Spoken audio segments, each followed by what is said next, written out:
Morning friends, শুরু হয়ে গেছে। আমি সীমা বিশ্বাস রান্না বান্না নিয়ে আজকে করছি আমার গাছের ডাঁটা দিয়ে পোস্ত,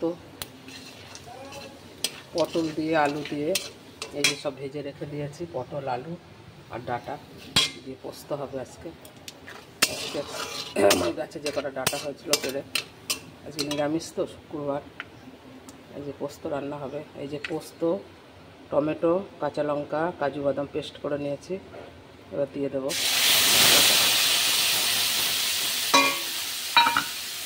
মশলাটা কষে নিয়ে ভাজা আলু, পটল আর ডাঁটা দিয়ে দেবো। ডাঁটা পোস্ত খেতে খুব টেস্টি হয়, আমরা খুব ভালোবাসি খেতে। ডাঁটা পোস্তটা হেভি লাগে খেতে। আরও গাছের ডাঁটা হলে তো আরোই টেস্ট বেশি হয়।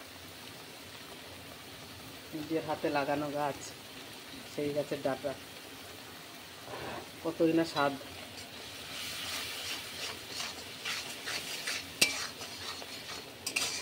খুব টেস্টি হয় পোস্ত খেতে আমরা ভীষণ ভালোবাসি। পোস্ততে একটু কাঁচা সর্ষের তেল আর কাঁচা লঙ্কা দিতে হবে শেষে।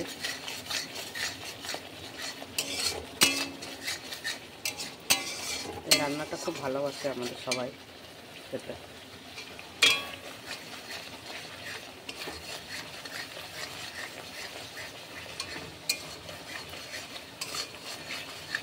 মশলা কষা হয়ে গেছে, এবার সবজিগুলো দিয়ে দিলাম।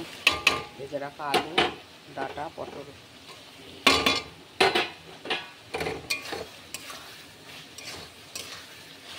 পুরো মাখা মাখা হবে, একদম তেল ছেড়ে দেবে, এরকম হবে রান্নাটা।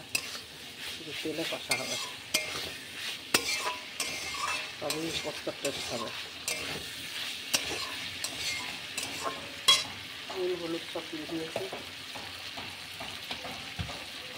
এখন শুধু অপেক্ষা কষা।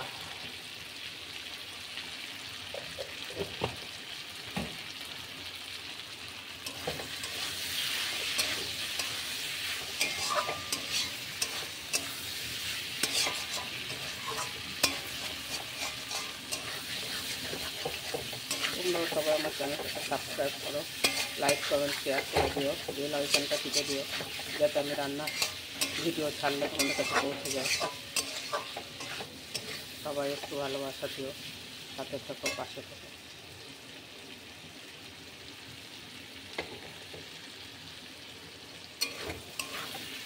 আর আমার রান্নাটা কেমন লাগে জানিও। তোমরাও একটু এরকম পর্যন্ত একটা আলু পোস্ত করে খেয়ে দেখো, অপূর্ব টেস্টি হয়, খুব ভালো লাগে খেতে। অল্প একটু জল দিয়ে দেবো, বাটি ধোয়া জল, মশলা এই জলেই হয়ে যাবে।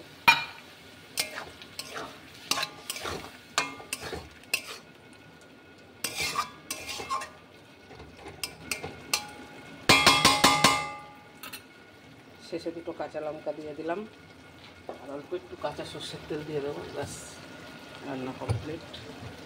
অল্প একটু সর্ষের তেল দিয়ে দেবো।